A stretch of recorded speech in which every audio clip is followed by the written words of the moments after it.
Ma finally wake up on a ground with a killer headache, blaming it on drinking too much. Flies are walking on his face, but then he smells something weird. He turns and sees a dead rat covered in flies. Mark, totally startled, sits up and realizes he's inside a very strange room. It's totally empty except for a locker against the wall and the light on the ceiling. The big iron door, it's clearly a vault. Mark tries to open it, but the handle won't even budge. So he pounds on the door and asks his friends to open it, thinking it's just his friends messing with him, but nobody answers. He tries his phone, but no signal. He even tries the locker, but that lock won't budge either, and he can't see anything inside.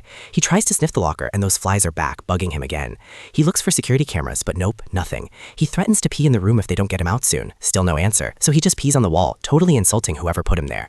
For the next few hours, Mark just sits there, talking to himself, trying to figure out how he ended up here, but he can't remember much.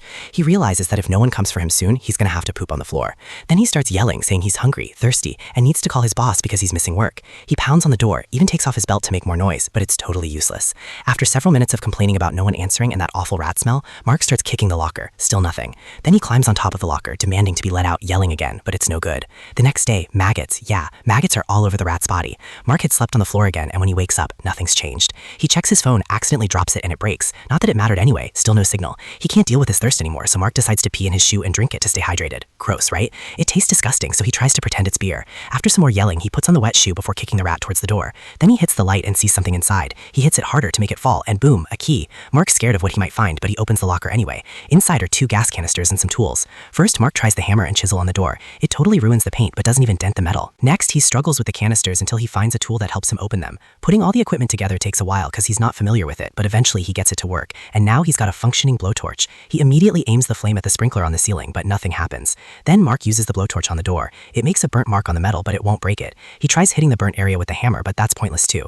Seriously frustrated, Mark throws the locker on the floor and just wails on it for a while. Then he climbs on it to reach the sprinkler and smashes it with the hammer. For the next few minutes, Mark takes out all his anger on every object he can get his hands on until everything is in pieces. He only stops when he realizes he's wasting too much of his body water. Sitting on the floor, he starts going over everything he knows about what's happening and figures out someone wants to kill him really slowly while watching him suffer. Just then he notices a hole in the wall and decides to start making it bigger with his tools. Dust gets in his eyes while he works, but that just makes him angrier, even more eager for revenge.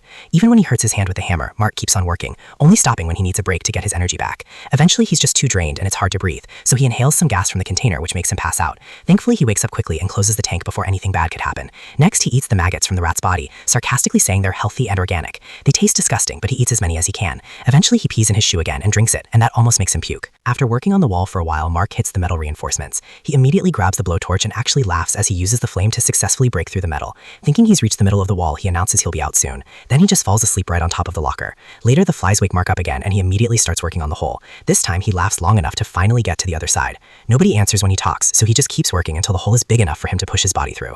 After a lot of struggle, he finally gets into the other room, and he's totally devastated to find another vault, just like his. This door won't open either, and he pounds on it with so much fury. When Mark turns around, he sees a fallen lamp, a coffin, and a chain hanging from the ceiling. Pulling that chain turns on a light. Worried about what might be in the coffin, Mark reaches back through the hole to grab his chisel just in case he needs a weapon. Then he opens the coffin and finds a sleeping woman inside. He pokes her a few times and nothing happens, but a second later, she wakes up screaming. The woman totally panics, thinking Mark wants to hurt her, and rushes to the door, speaking a language he doesn't understand. Since the door won't open, the woman goes through the hole to the other vault. Mark tries to follow her, saying, it's all right, but that just makes her scream even more, so he stays behind. He collapses, realizing how ridiculous it is to say, it's all right in this situation, and starts laughing, only stopping when the woman throws the rat back through the hole. Mark decides to turn off the light and sleep in the coffin.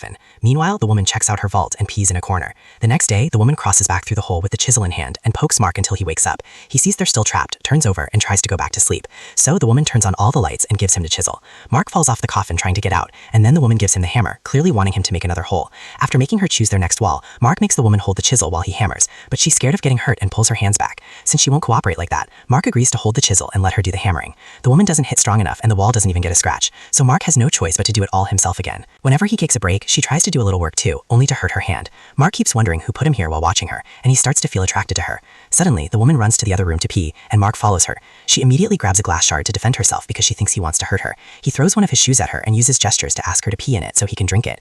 At first, the woman refuses, so he yells at her until she changes her mind. She makes him turn around before she relieves herself and then hands him back the shoe. Afterward, Mark drinks her pee and even leaves a bit for her so she can stay hydrated too. He also eats some maggots and tries to share them, but she turns him down. When Mark starts thinking about eating the rat, the woman stops him, telling him that would just make him sick instead of helping. Later, while Mark's working, the woman talks about her life back home in Africa and cries, but he still can't understand understand her. Desperate to distract her, Mark starts singing, pretty badly, and the woman actually laughs. He asks her to sing too, and she shares a traditional song in her lovely voice. She pounds on the wall to guide the rhythm, and Mark starts hammering to the same tempo. This distracts him, and he ends up hammering his own hand. Noticing he's bleeding, the woman tears off some fabric from her hat and bandages his hand.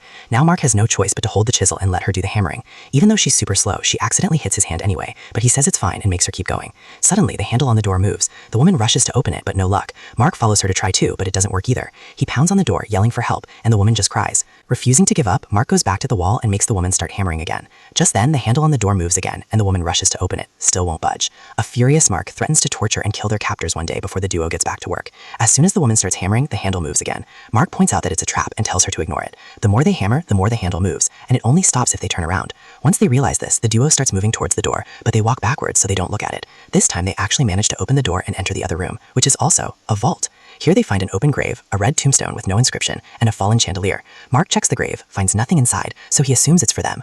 They decide to keep digging inside the grave, and the woman hopes that turning around trick will work again. But as they start digging, the door stays exactly the same.